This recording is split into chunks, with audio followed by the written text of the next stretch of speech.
رسالت مآب کے لیے میں ایک آیت اور ایک حدیث پیش کرتا ہوں۔ سورۃ احزاب آیت نمبر 53 پارہ نمبر 22 رب کائنات نے ارشاد فرمایا، لوگو آپ نے رسالت مآب کی ازواج سے نکاح نہیں کرنا، آپ نے رسول اللہ صلی اللہ علیہ وسلم کی بیوی سے شادی کے معاملات رسالت مآب کے دنیا سے رخصت ہو جانے کے بعد، رسالت مآب علیہ السلام کے وفات پا جانے کے بعد آپ نے یوں نہیں رکھنے کہ آپ یہ سمجھیں کہ پیغمبر کریم کے دنیا سے چلے جانے کے بعد اس کی بیوی سے نکاح ہو سکتا ہے۔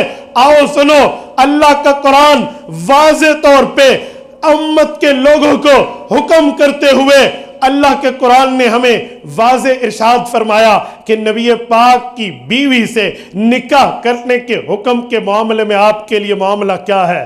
سورۃ احزاب آیت نمبر 53 وَمَا كَانَ لَكُمْ أَن تُؤْذُوا رَسُولَ اللَّهِ، توجہ، تم پیغمبر کو تکلیف دو تمہارے لیے جائز نہیں ہے، وَلَا أَن تَنْكِحُوا أَزْوَاجَهُ مِن بَعْدِهِ أَبَدًا، پیغمبر کے دنیا سے رخصت ہو جانے کے بعد اس کی بیوی سے تمہارے لیے نکاح کرنا جائز نہیں ہے۔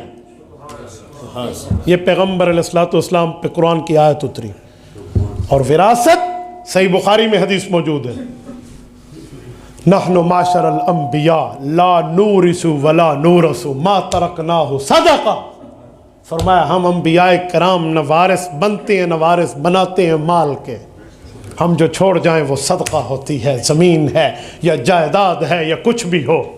اس آیت اور حدیث کو سامنے رکھو۔ اب میں آپ کی خدمت میں قاسم العلوم کے علوم کو حضرت قاری محمد طیب قاسمی رحمہ اللہ کی زبانی اپنے الفاظ میں رکھنے لگا ہوں۔ توجہ رکھنا، رسول اللہ کی ذات اقدس کا مسئلہ یہ ہے کہ وفات کے بعد بیوی سے نکاح بھی جائز نہیں ہے، اور وفات کے بعد میراث بھی تقسیم نہیں ہوتی۔ کیوں نہیں ہوتی؟ رسول اللہ کی بیوی سے نکاح کی اجازت کیوں نہیں ہے؟ ایک جواب تو وہ ہے جو عام طور پہ دیا جاتا ہے کہ نبی کی بیوی مومن کی ماں ہے، قرآن کریم نے کہا ہے وَأَزْوَاجُهُ أُمَّهَاتُهُمْ، اس لیے ماں سے نکاح نہیں ہوتا۔ مظفر گڑھ کے دوستوں میں حضرت نانوتوی کے علوم سے بات کر رہا ہوں، مجھے بتاؤ ماں سے نکاح نہیں ہوتا یہ تو طے ہے، پھر حکم کیوں آیا کہ نکاح نہ کرو؟ ماں سے نکاح نہیں ہوتا یہ تو طے ہے، یہ کیوں آیا کہ نکاح نہ کرو؟ بہت خوب، بہت خوب، بہت خوب۔ کوئی کہتا ہے ماں سے نکاح نہ کرو، ہر کسی کو پتہ ہے ماں سے نکاح نہیں ہوتا، یہ حکم کیوں آیا؟ بہت خوب۔ اس نقطے پر غور کریں تو خدا کی قسم آپ کو علوم نانوتوی کی گہرائی سمجھ،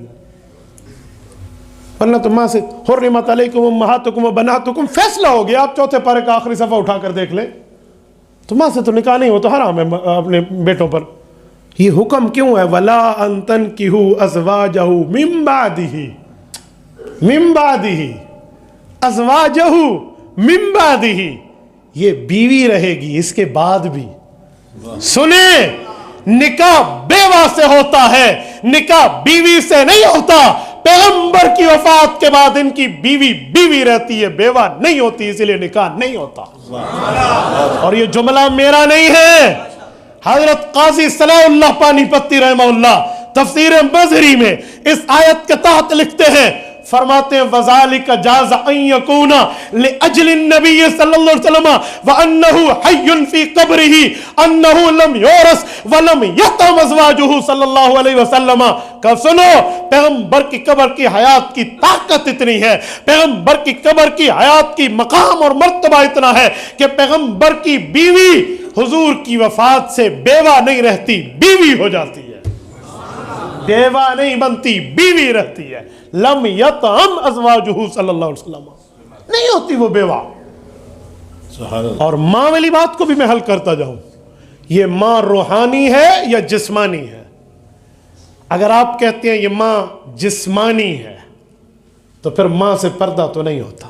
قرآن کیوں کہتا ہے وَإِذَا سَأَلْتُمُوهُنَّ مَتَاعًا فَاسْأَلُوهُنَّ مِن وَرَاءِ حِجَابٍ، صحابہ کا پردہ ہے، کیوں کہا؟ کیوں فرمایا پردہ ہے؟ ماں تو ماں کے اوپر تو کسی کا اعتراض اور اس طرح کی باتیں نہیں آتی۔ قرآن کریم کیوں کہتا ہے فَلَا تَخْضَعْنَ بِالْقَوْلِ فَيَطْمَعَ الَّذِي فِي قَلْبِهِ مَرَضٌ وَقُلْنَ قَوْلًا مَعْرُوفًا۔ اس مقدس معاشرے پر اللہ نے بات کیوں فرمائی؟ تو ماں سے تو اس طرح کی بات نہیں ہوتی، ماں سے تو پردے کے معاملات نہیں ہوتے. تو ماں کے معاملات اگر یہ جسمانی ہوتے تو پھر تو بات بن ہی نہیں سکتی، پھر تو نکاح ہو ہی نہیں سکتا. یہ ماں روحانی ہے. روحانی ماں تو پیر کی بیوی بھی تو روحانی ماں ہوتی ہے، مرشد کی بیوی روحانی ماں ہے، استاذ کی بیوی استانی بھی روحانی ماں ہے. استاذ و مرشد کے جانے کے بعد بعد العدہ نکاح کرنا چاہے تو مرید اور شاگرد سے وہ کر سکتی ہے. پیغمبر کی بیوی روحانی ماں ہے. تو یہ نہ سمجھنا کہ یہ نکاح کر لو گے، جی نکاح نہیں ہے. کیوں؟ ازواجہ، پیغمبر کے وفات کے بعد بھی اس کی بیوی بیوی رہے گی، بیوہ نہیں ہو.